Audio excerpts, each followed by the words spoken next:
Hey everybody, welcome to What Up Clay's channel. Talk about content, how to fix it, build it, as well as maintain it.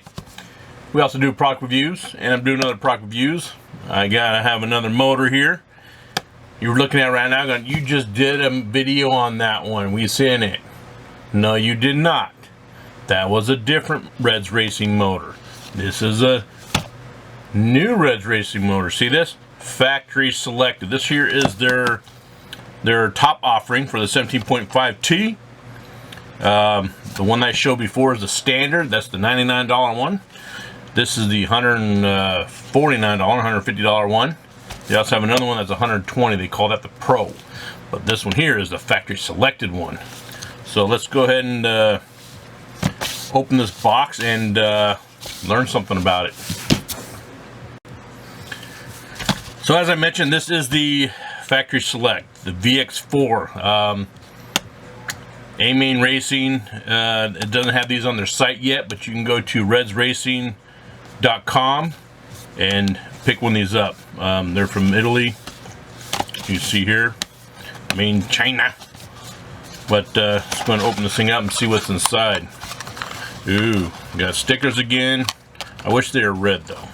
REDS Racing, key, make red stickers, or put red and black, whatever. But anyhow, here's a certificate stating that it's certified. It was certified on December 5th, 2025. So it's been sitting on the shelf for a bit. KV. It doesn't give the Gauss of the rotor. I wish it did have the Gauss of the rotor. That'd be a lot nicer and let people know how strong the rotor is on it. Nothing else on there, but either way, it's nice. Stickers again. This right here is the operation manual. It's written in both English and Italiano. I guess it's Italian. I don't know. I don't speak Italian, but I'm guessing it is. But this right here is good if you are new to the electric motors, the brushless motors. It shows you how to time them and all the other shebang bang, or what to look out for when timing them. But yeah, you know, it does tell you how to time it. Doesn't tell you what to time it to. But this motor here is certified. It should already be retimed. It's already, it says right here, it's 43 degrees. It's timed. Comes with a nice basic sensor cable. I wonder if it's longer. Is this a long one? No, same regular size. I wish they were a little longer though, what they came with, but no, it's the same length that they all come with. This right here is fun getting the motor out of here. I don't know how the heck they get it. I gotta get my little kid out here to pull this motor out for me. Apparently it's child proof or something, I don't know. Now the standard, get that out of my way. The standard one looked really good. This right here, I can see right away, it has the titanium screws on it. It's supposed to have the titanium screws as well as the ceramic bearings. I don't know if these right here are ceramic, the timing screws, I don't know. I'll have to pull those out and take a look. But the windings, just like the standard, I mean, they look really clean. Again, when you look at regular, let's see if I have another motor here. See, this is Surpass one. If you look at the windings, like right in here, I don't know if you can see that. The windings are tight, but you'll see them where they crisscross. You know, they'll crisscross over each other. Rather than being side by side, you'll see them kind of like crisscross. And this one here, the standard one, this one here also looks like it. They don't crisscross, they're nice and tight, which is good because it uses a shorter, make sure the wire's shorter for less resistance. But yeah, it looks just like the standard. So let's go ahead, we'll run this on the well, that rotor feels strong.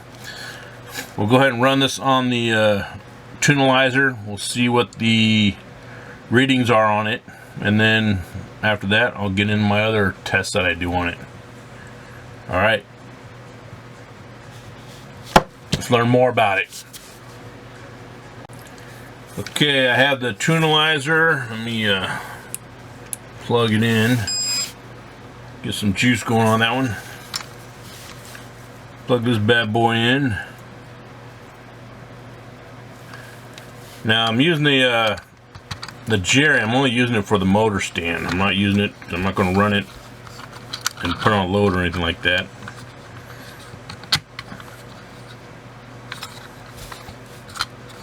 Okay, that's in. That's locked. That's loaded. Let's go ahead and run the auto test.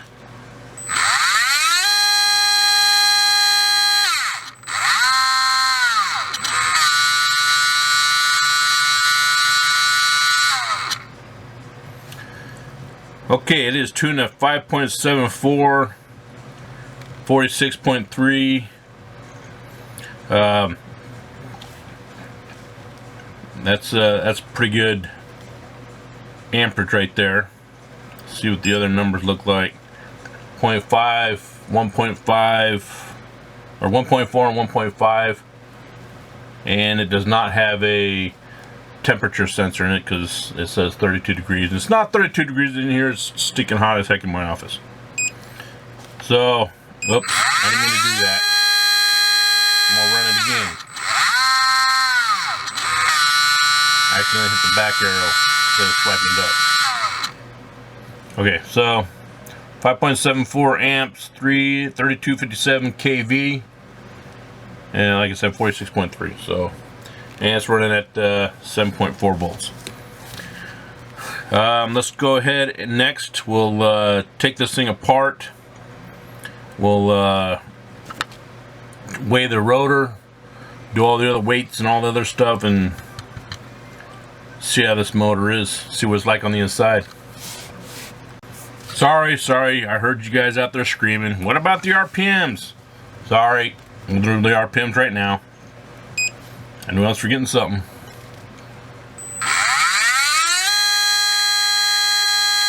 RPMs at 24,546. That is about the same RPMs as the standard. I think the standard was 24,511. Again, this is 24,597. Okay, now we'll take the motor apart. Okay, here we have it all apart. I have it on the WMH Racing motor service stand. So before I took it apart, also I checked the movement on the rotor on the stator, basically the back and forth, and it was like barely anything. I'm talking about hardly any movement at all. When I pulled it apart, I found two shims on there. One looks like a 1 millimeter and the other one looks like a 0.5 millimeter. So there's no shims on the back, and no, the shim did not get stuck to the bearing in the back. Now these screws here, these are aluminum, titanium, and they are titanium. They don't stick to the magnet. The timing screws, however, these are steel. See that? It sticks to the screws. The bearings, I have no idea if they're titanium or not, or not titanium. I have no idea if they're ceramic bearings, because the exterior of the bearings are always metal. You can't have an exterior ceramic because they explode with the usage of on the motors. Anyhow, so the balls on the inside are probably ceramic. Now, to be honest with you, it doesn't matter. I mean, I ran tests. You guys see my test out there where I put ceramic bearings in the motor, and it made no difference at all. To give you an idea, some say, well, it prevents from pulling magnetic force from the bearings. Well, that's the magnetic force, but if you put them in there like this, I mean, it's not close enough to really get any magnetic pull on it. So, I mean, I just barely tap it and it falls down. It's not falling down by itself because it's a tight fit in there. So anyhow, that's that. The well, since I have it here, the back plate, just like the standard, has the horizontal facing sensors, and the insulator. This is the insulator. It's pretty standard. But somebody asked me if you can get to the sensor board by just taking off the 3 screws in the back. No, you cannot. The on motors, on the brushless motors, you have to take off the whole, basically take out the 3 screws, then pull the whole back plate off. So the windings, get a little better closer look at the windings. You kind of see here see how well uniform they are. They don't overlap each other like crisscross.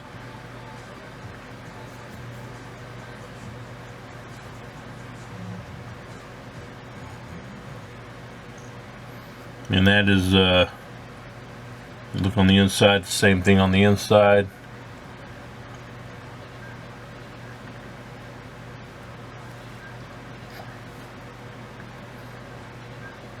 Well, I see one wire crisscrossing right there. That's looks like it's, I don't know where it's going. Just looks like it's crossing over. Anyhow,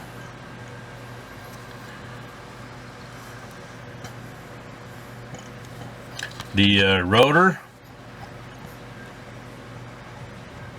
It's going to put the rotor on the Rotor Master. Got it from REDS Racing.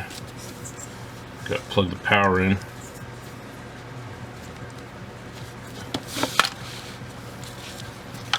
Okay.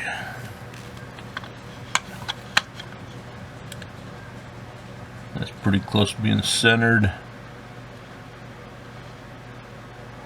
That's about as centered as it's going to get.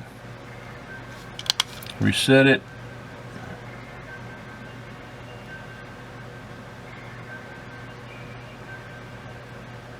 Okay, I have 1745 on the north side,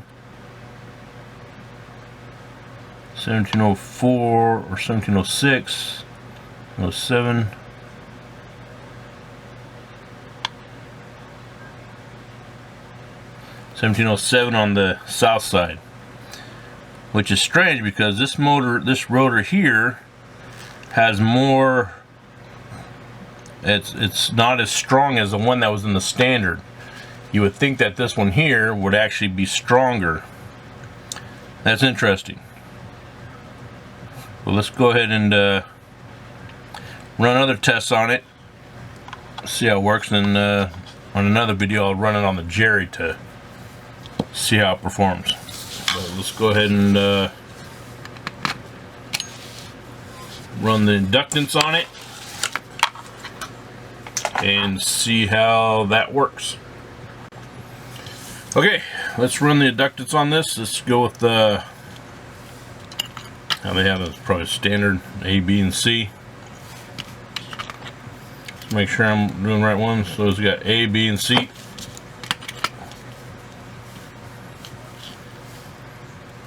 Let's go with the A first.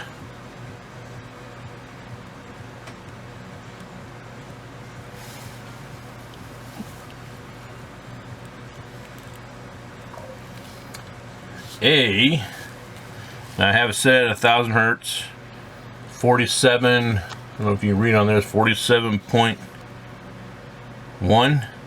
47.0. Let's go to B.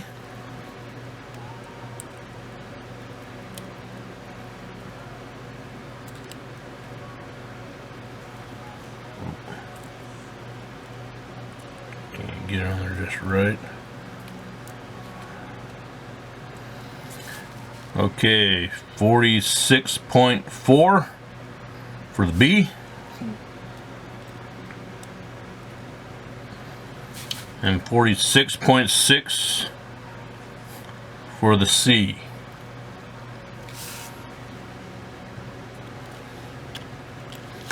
Okay. Let's go ahead and, oh, in case you're wondering what the model number this is on the rotor, it's MSTE0031. MSTE0031. So, alright. Let's go ahead and put this thing on the Loadmaster. Let's get it all back together. We'll run it on the tunalizer again. Make sure nothing got out of whack on it. Take it apart, put it back together. No matter how hard you try, it never goes back together exactly the same. Something always gets, the timing always gets turned just a little bit. So now let's put it back together, and then yeah, we'll run on the tunalizer. Okay. Now, in case you're wondering, I have it on the Loadmaster now. I'm just using the Loadmaster as the motor stand. Because after this, I'm going to put it on the Loadmaster. Going to do a run, test run.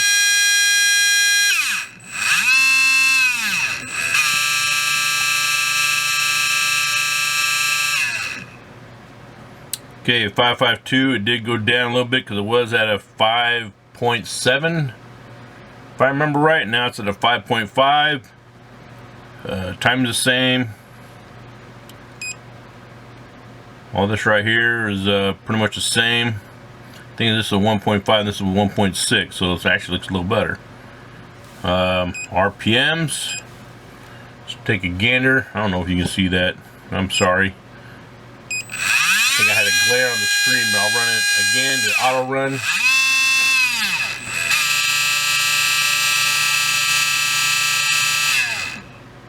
There it is. 5.44, 46.4, and 3257 on the KV. There's the numbers on the motor. end-bell deviation, rotor symmetry, and Hall signal deviation. Okay, now let's do the RPM.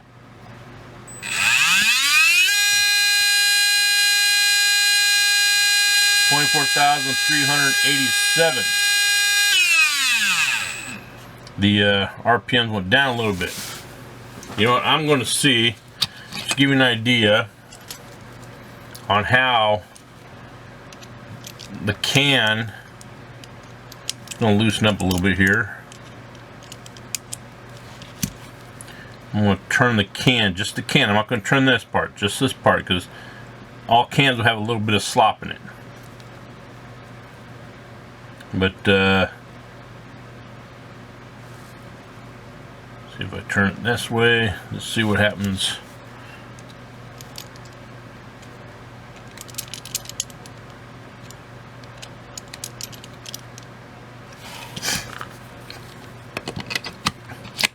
See what difference that made.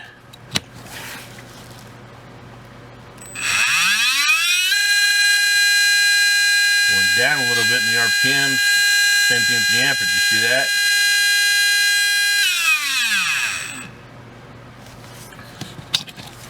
But if we take and twist it the other direction, it's going to bring that RPM, well, in theory,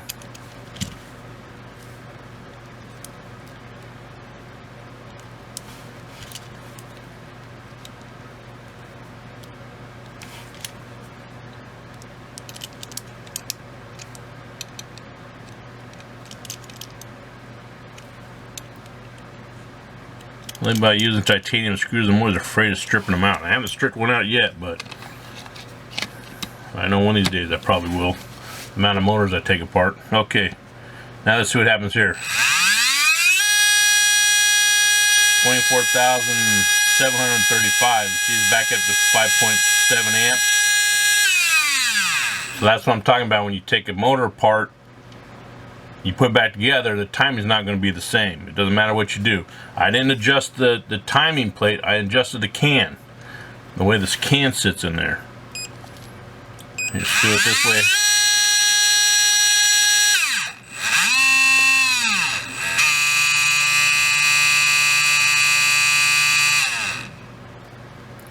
So there, 5.64, 47 degrees, 3297 on the kV. So these are the numbers I'm going to use for this one here. And then you have the end-bell deviation is 0.3. That went down from 0.4, and the other ones are still 1.4, 1.4 going down the line there. So, all right, let's go ahead and get this thing on the Loadmaster, and let's see how the numbers fare under a load. Okay, I have it on the Loadmaster. Let's see what it does. Again, when they did the RPMs on this thing, what was it? It's 27,000 RPMs. That's a fast stinking motor. Let's see if it has torque though.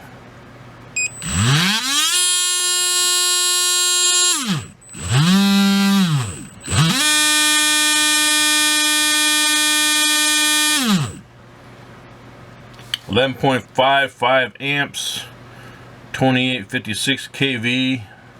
That went down substantially. End-bell times 45.1. See if anything else changed on it. 1.3, 1.5, that changed. The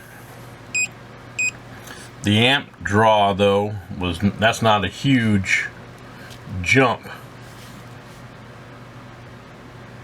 Or is it? I have to look at the documents when I get done. But anyhow. The last time I tested a motor that had 27,000 RPMs was the,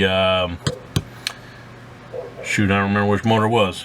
But it was, anyways, on the last test on this one, it kind of hesitated, and I think I had to, if I remember, I had to give it a little bit of a kick to get going. But anyhow, this one right here, it went through it fine, went through it smooth. I probably would have put money on it that I would have had to kick start it to get it going on the low voltage run. So, all right, let's go ahead and put the numbers in on the documents, and then compare it to the rest of the motors. So I don't know why I keep getting ahead of myself on this, but heard this guy screaming again. Let's do the RPM test. Here it is. 21,404. See there? There you have it. That's a huge RPM loss. Huge. Alright. Now let's go ahead and put the numbers in the computer on the spreadsheet, and then go over them. And then I'll give you my final thoughts on this motor. Okay, so here's all the numbers on the spreadsheet here. The last video was the VX4 standard. This is the factory select. The stator, the dimensions and everything.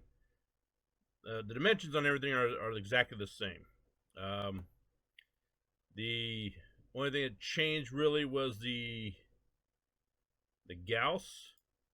This right here is a average of 1725, which is a little less than the standard. I don't know why they used a lesser or weaker rotor on a factory select. I would think that they would use a more powerful one. Maybe this motor's directed more towards a high speed type track or low traction track. But let's see. Those are the numbers there. Alright,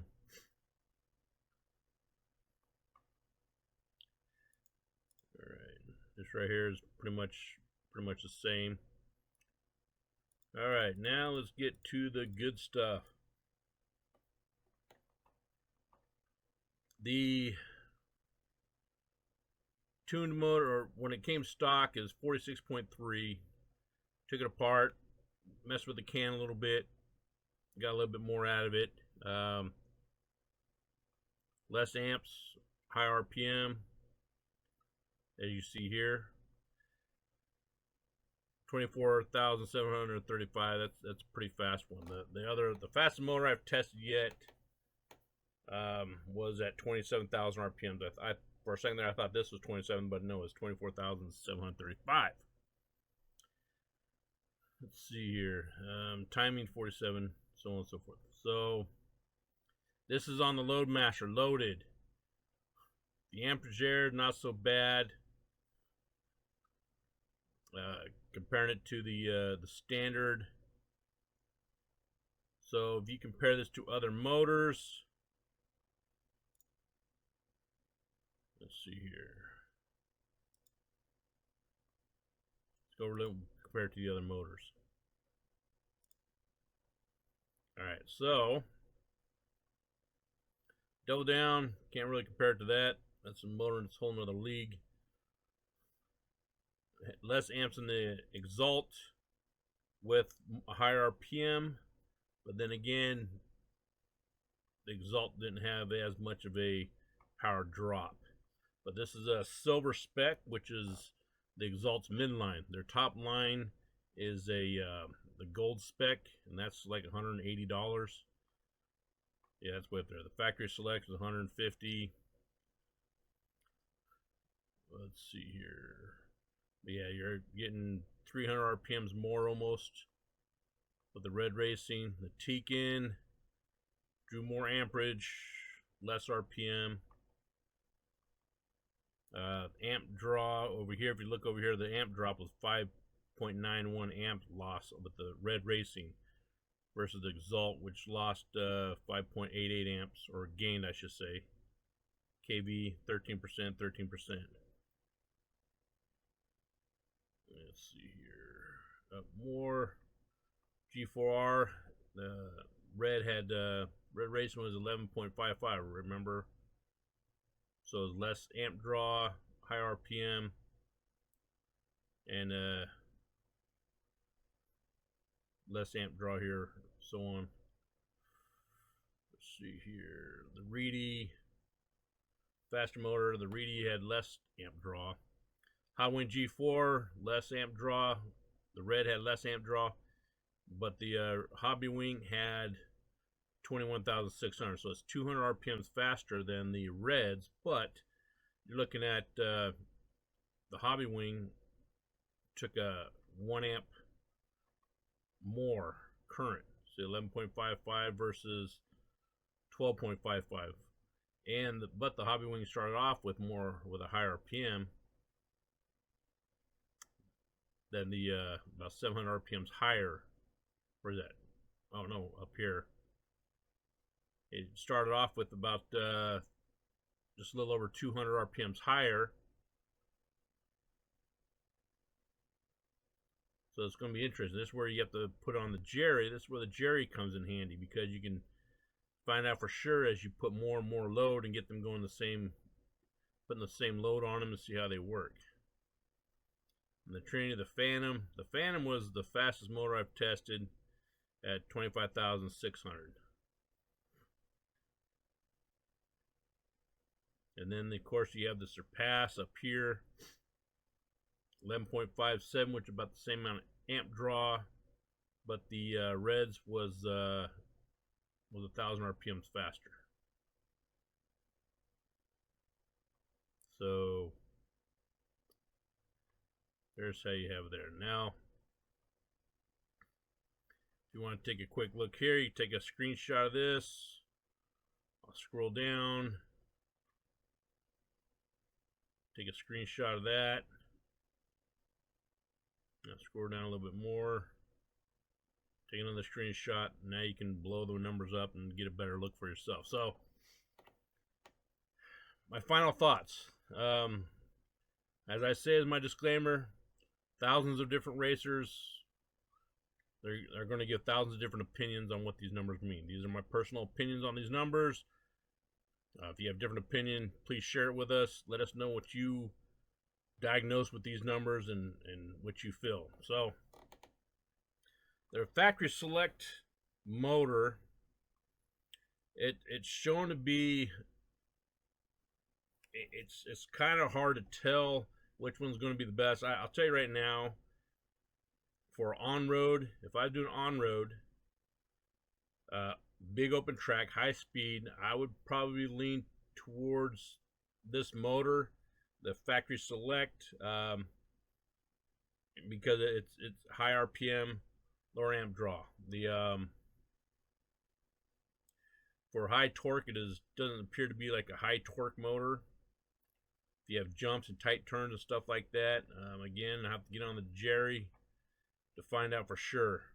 But yeah, the factory select, the only thing I can see that comes with it versus the standard is the titanium screws.